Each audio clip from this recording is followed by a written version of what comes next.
What's up, ladies and gentlemen? Welcome back to The Good, The Bad and The Stupid. It's Friday the 14th of February. It's Friday. It's Valentines. It's Valentine's Day. Hopefully you haven't forgot, because if you have, you're going to be in trouble. But don't worry, I won't be keeping you too long, because it's been a slow news day today. And I need to tend to all the Valentine's cards that are blocking my front door. I'm joking, of course. The only things that are blocking my front door are bills, demands and threatening letters. So unless the bailiffs are getting a little bit frisky, I think we're going to be safe in the knowledge that I'll be buying my own chocolates and flowers this year. Anyway, people with worse things to worry about. One of them is Savage Javid. Well, he hasn't got worse things to worry about. He's just lost his job, or resigned from the job which he thought was all important, and now he's been thrown on the fucking scrap heap with a load of other Tories. There must be. I'd love to.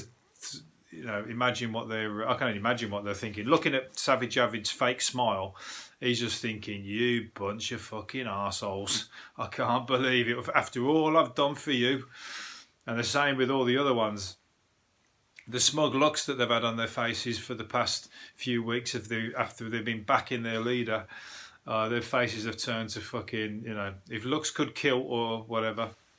Let's just say Boris Johnson would be shot for fucking every angle. He'd have arrows and everything. He'd have everything, He'd be shot with guns, arrows, bloody grenades, bats, all from his own party. So, and Savage Javid's even got a double kick in the arse, because he went to the cinema to watch the Star Wars film with the new Chancellor, who's been named Rishi Sunak, who's now been chose to replace him, and they're calling him a stooge because he don't know fuck all about it. Probably he's never even, he probably didn't believe what me take over. Really, I've got nothing to. I don't know anything about it, but that's all right. That's what we want. We want someone who's thick and stupid.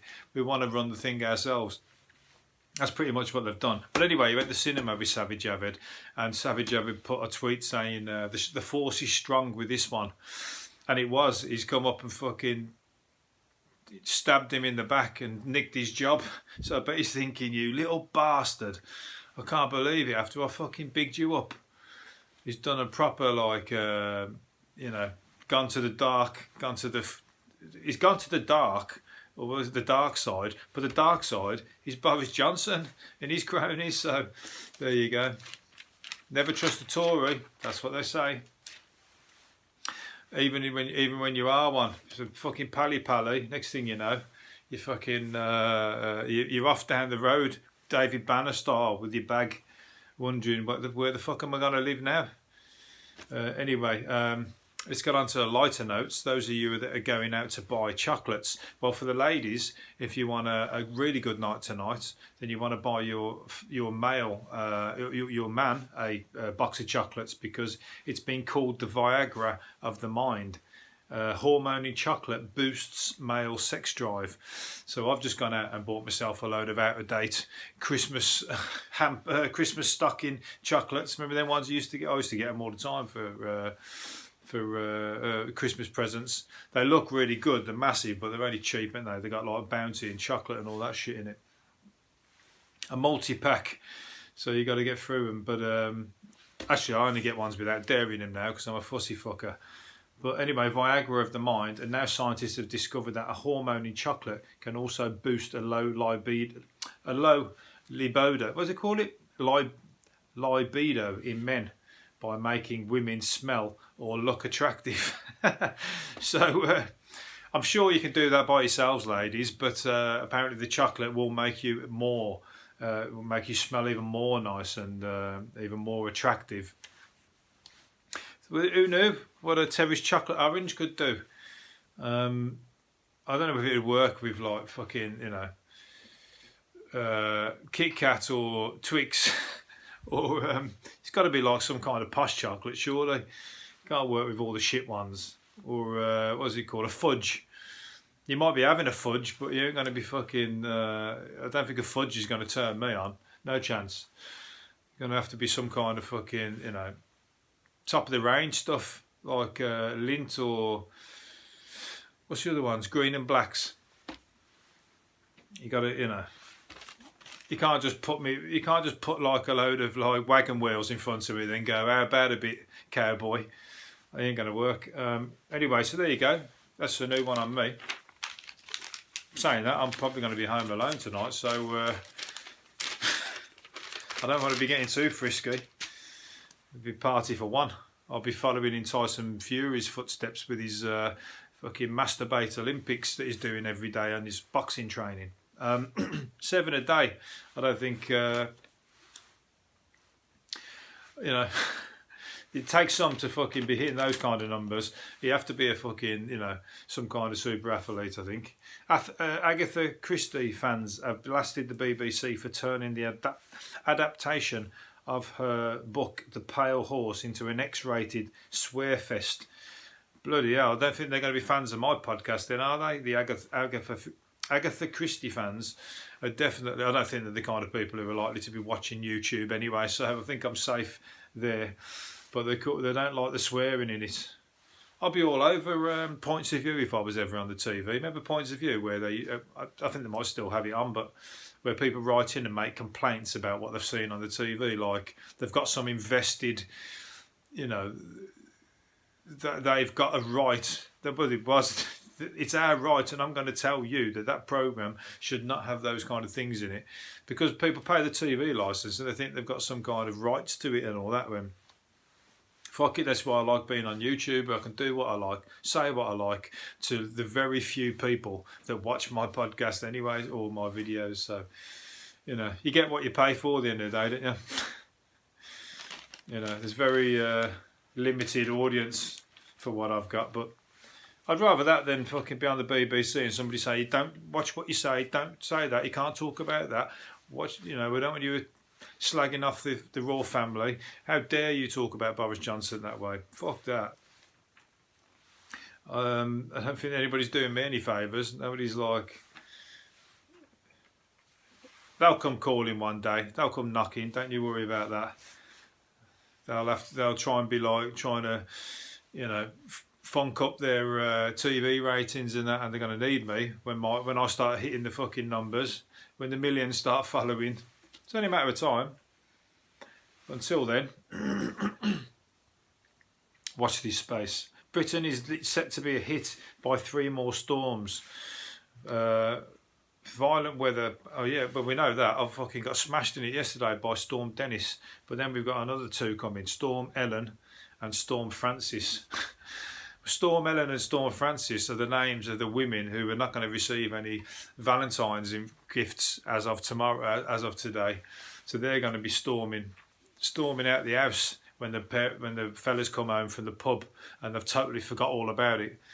You know what I mean? When you go straight from the pub to work, straight from work, sorry, to the pub, not the other way around, and then roll in about 9-10 o'clock, and then you forgot altogether that it was Valentine's night.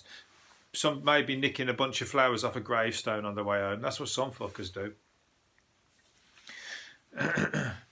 or like I said, or maybe a kebab, a Valentine's kebab. She'll love that. Or you know what I mean? She might well love that. Or what's it called? Scallop and chips. Ollie Murs Waxwork has to be scrubbed clean of lipstick every hour. It is the most kissed figure of Madame Two Swords. Really? Ollie Murs. It actually looks like him. Look, he's better than him actually. Maybe they should put him out on tour and leave the real one in there. Actually, he wouldn't mind if everyone's kissing it all the fucking time. But just lock him away every night so nobody has to put up with him on his cheery shenanigans that he keeps coming out with on the TV and whatever. He keeps popping up every now and then, doesn't he? I don't even know what he does. What does he do now? Is he still singing, Ollie Murs? He's just Ollie Murs, isn't he? He just pops up every now and then on reality shows and stuff, I think. But anyway, the girls love him, seem to be. So maybe I'll have to get myself one. A waxwork of Wayne. Waxwork Wayne. And just stick it outside. Do what that guy did yesterday with the Ku Klux Klan outfit. Did a social experiment. I'll stick my waxwork outside Madame Two Swords and see how many kisses I get. That's a good thing for Valentine's, isn't it? I mean, you know, he's dummies getting that. I mean, he was probably inundated in real life as well. Saying that, I think he's got a girlfriend now, so she ain't going to be too happy about that at all, is she? I wonder if she gets jealous of the waxwork.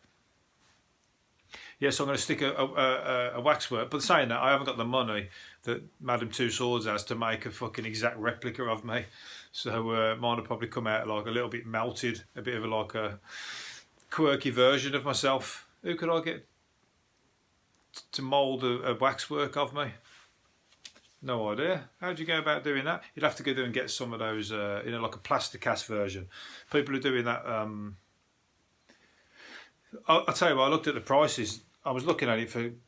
I can't go into why I was looking, but anyway, there's body casting. People were doing body casting and face casting, and you can get and other things. You can have your penis casted and your erect penis casting. I wasn't looking at that. I was looking at something else, but these happened to be on the price list, and they were like 400 quid and 480 quid or something or other.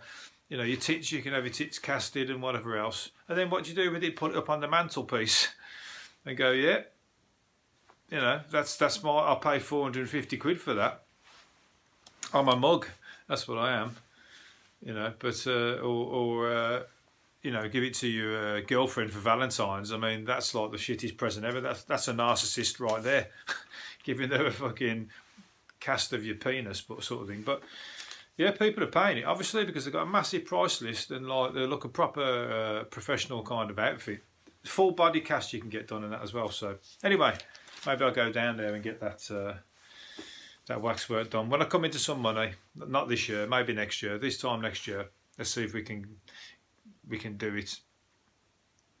Anyway, but if anybody wants to kiss me, like the real me, feel free. I walk down the street every day. Miserable looking bloke, blonde hair, can't miss me. Talks to himself, slags himself off all the way along. He's always like going, "What the fuck? You forgot it again. You've like forgot your keys again, or something or other." That's what I usually do. I did it this morning. Luckily, I've got a way of getting in. A dog walker lost his tooth when he bit a Rottweiler to stop it savaging his pets. Fucking hell, that's like hardcore, isn't it? That's a guy who's like, you know, he ain't backing down. He ain't backing down to a Rottweiler, let alone another bloke. He bit its nose and its ear after it went berserk. There's only one thing I'm going to do when a Rottweiler's going berserk, and that is fucking run in the opposite direction. Or be up on the wardrobe or like clambering up, because they ain't fuck around, do they? It don't laughing matter when they get hold of you for real. But this guy, to be honest, he looks like a match for a Rottweiler, to be fair.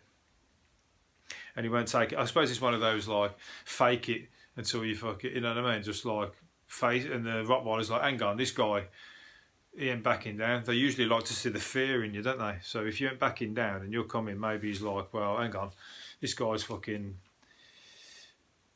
He might well have something about him, but what they call him, the devil dog.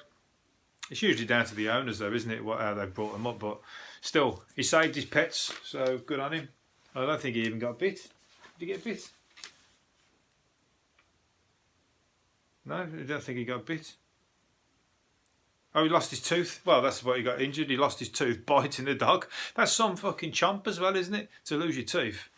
You must have fucking give it some. So the dog didn't know what. You know, going, we're meant to be doing the biting round here. How's this work? Fucking tripped him right out. A gran who forgot her glasses when she popped to the shops. This woman bought a box. She went to the shops without her glasses and went to buy tea bags, and she come back with a massive box of Durex.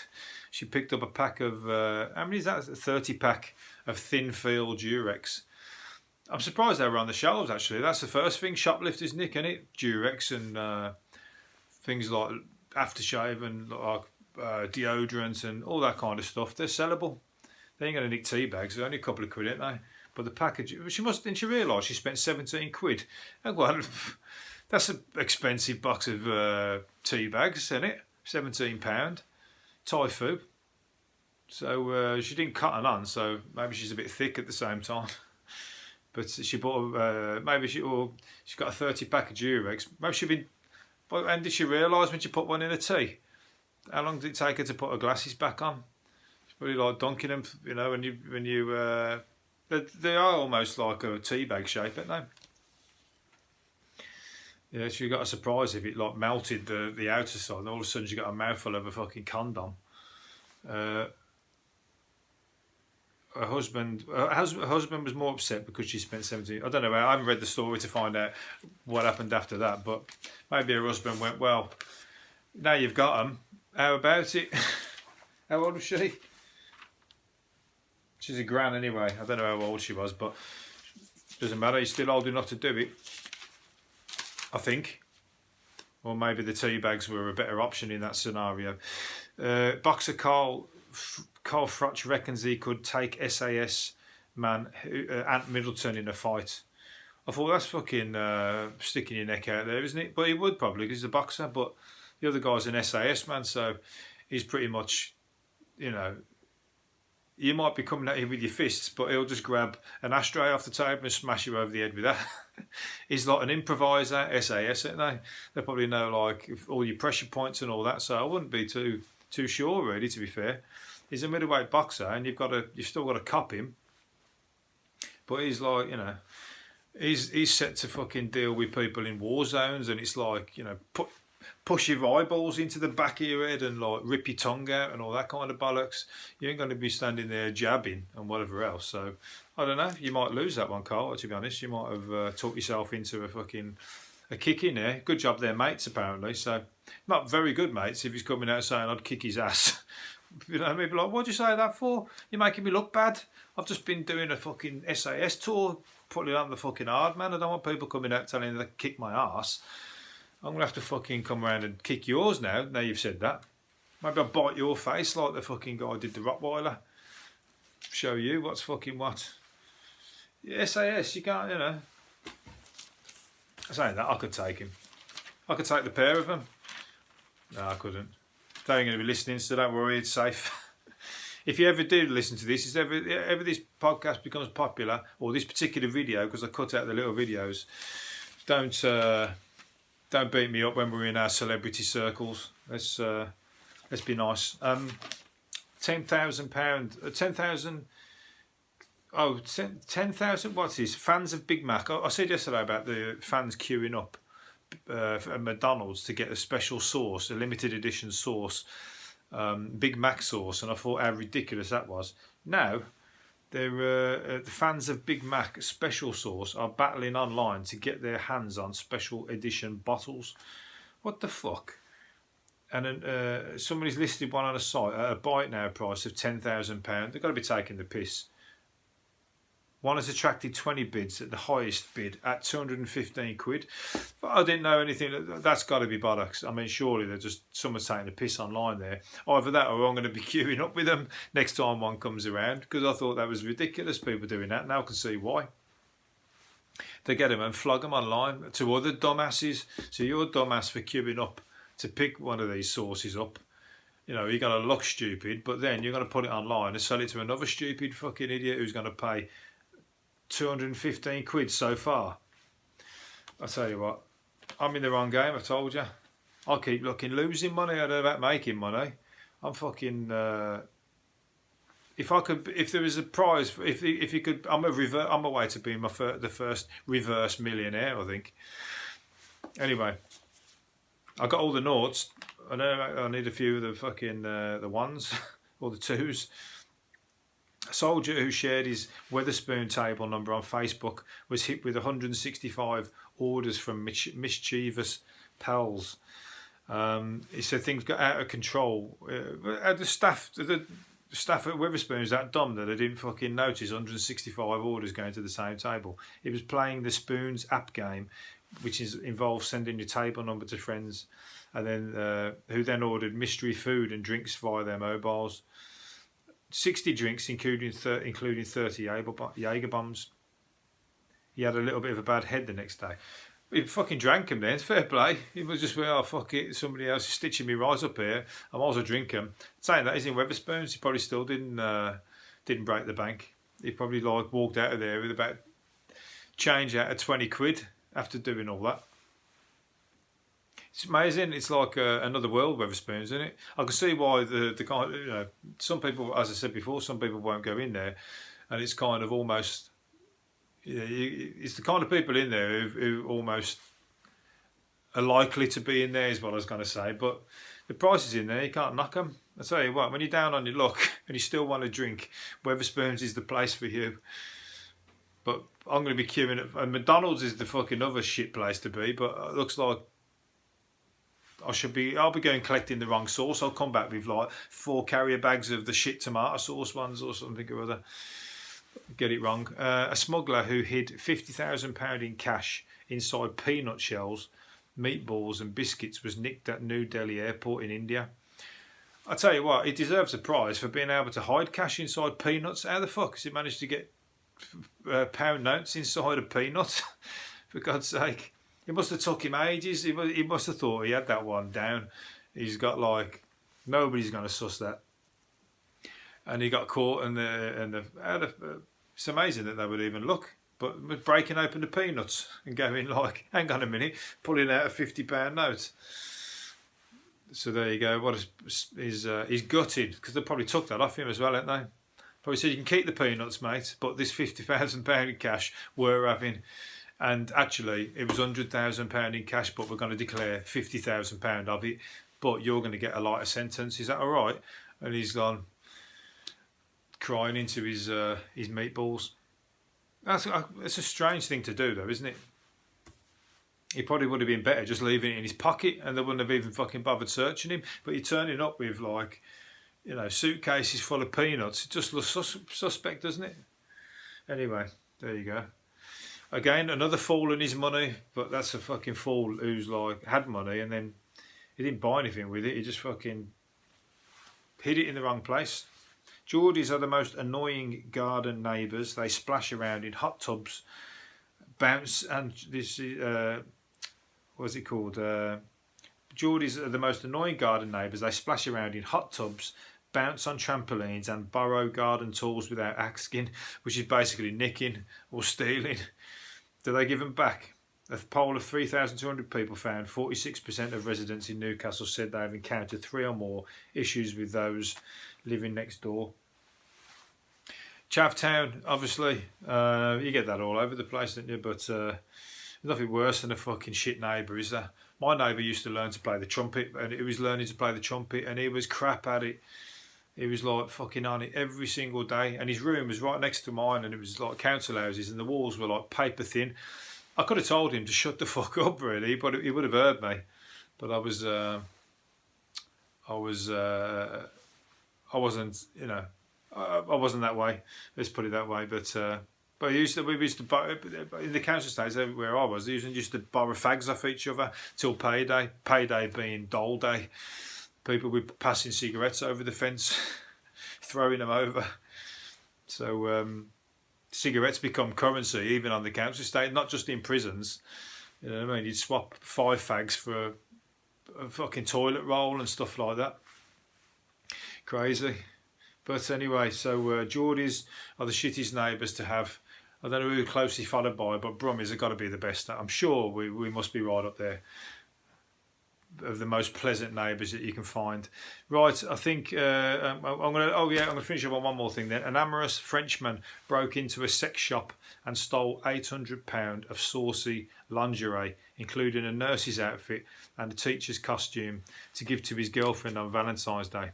So there you go. He's like that's a guy who had no money, but he was determined to get his girlfriend something nice for Valentine's Day. So he smashed the windows through in a sex shop and nicked her a load of. He must have been nicking all the right sizes and everything as well, going, yeah, that one will fit, that one's perfect, that one there. But unfortunately he got nicked, and he ended up spending Valentine's night in the cell, and he's also still in the doghouse because his girlfriend probably still didn't know until the next day. So she was kicking or spitting feathers, but she would have saw that as a romantic gesture in a roundabout kind of way when it all came out. So good for them.